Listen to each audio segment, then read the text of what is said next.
Let's go from that Division 3 game to another one in the same division, the meeting of Sligo and Wexford. Sligo were well in control when last we were with JJ Devaney. What's the latest, JJ? Well, Angelina, not a whole lot has changed. We were expecting some kind of a reaction from Wexford, but we've had absolutely nothing. And it's Sligo 3-10, Wexford 7 points, and it's been Sligo who have started as they finished the first half with Marin, Breheny and Costello tagging on 3 points for the Yates countrymen. It's been an absolute dominating performance by Sligo so far, and Wexford, apart from Kieran Ling, really haven't got off the bus at all. Sligo in control. Wexford need a goal. They need something to get back into it. Right now it doesn't look like it's coming. Now Sligo had a terrific 4 goals and 14 points to 1 goal and 17 point win of Wexford today. JJ Devaney was in Markievicz Park for us. Sligo 4-14, Wexford 1-17. What an incredible afternoon's football. Sligo earned their first full points of the 2012 National League season with a game for the ages. There's been much soul searching going on in Gaelic football about the direction our national sport has taken in recent years, but today's game in Markievicz Park was a reaffirmation of life for our beleaguered game. No fights, no fans attacking officials, just a fantastic game of football. It wasn't a game of two halves, it was a game of three-quarter dominance from the home side, who produced a display that reached heights that would reckon with anything the 8th county have produced under Kevin Walsh. The intensity level of the first half left Wexford shell-shocked, bedraggled and heading for a beating the likes of which they have rarely received of late. Indeed, the Wexford commentators in the press box at one stage were wondering where this hiding ranked in the pantheon of Wexford reversals. Sligo started at a blistering pace, and no appraisal of their performance can begin without a word on Adrian Marin. €10 was a cheap fare to see such a cameo. His movement was superb, his control of the ball sublime, his scoring imperious. Adrian Marin was ridiculous today.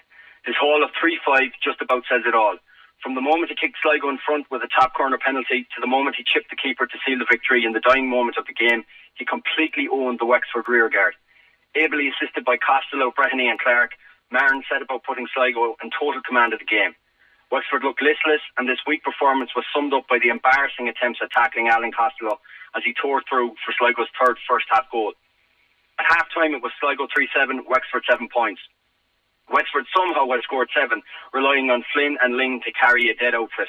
There would surely be a reaction from Wexford early in the second half. Not so. Sligo upped the ante further at the start of the second half with an Adrian Marin free and points from Mark Breheny and Costello. Sligo 3-11, Wexford 7 points. Wexford didn't score for the opening 15 minutes of the second half. The malaise appeared to be terminal. Then, from nowhere, a goal-bound effort was spilled by Sligo keeper Philip Green and poked home by PJ Bandel. Somehow a goal that looked no more than a consolation became a rallying cry. Wexford rallied late and ripped off 8 points. Game on. With minutes left, it was down to a 3-point game and Sligo looked rattled. Costello settled the nerves with a point before Brendan Egan popped up with another one to make it a 5-point game. Wexford were desperately seeking a goal. A point from Ling and another from substitute Morris brought us again to the most unlikely of thresholds, a one-score game. A goal would do it for a Wexford draw, 3-14 to 1-17. A goal came, but fittingly it was Marin who took it. A long ball found him alone and bearing down on the Wexford keeper. A 22-yard nonchalant lob goal killed the game finally. It was the last kick of an enthralling encounter. Were Sligo really that good for so long?